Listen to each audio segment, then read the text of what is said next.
Hi guys, welcome back. This is Mark's Tech Tips. So today I'm just going to show you a beginner's guide for filming in low light on the DJI Action Camera 4.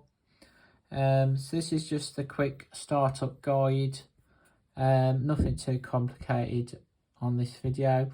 So if we just turn on the camera,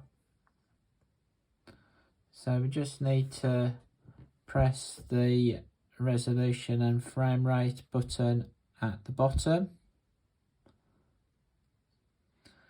Okay, so we've got the resolution set to 4K 16:9, so that's best if you're uploading to YouTube. The frame rate we probably need to change to 25.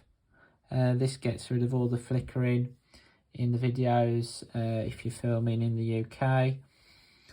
And then we've got it on rocksteady plus, so if we press this, we want to knock that down either to rocksteady or off, otherwise the low light filming will not automatically start.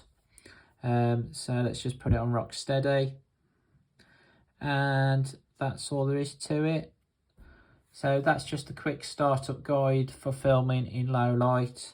So if you like this video, make sure you like and subscribe, and I'll speak to you again soon. Bye bye.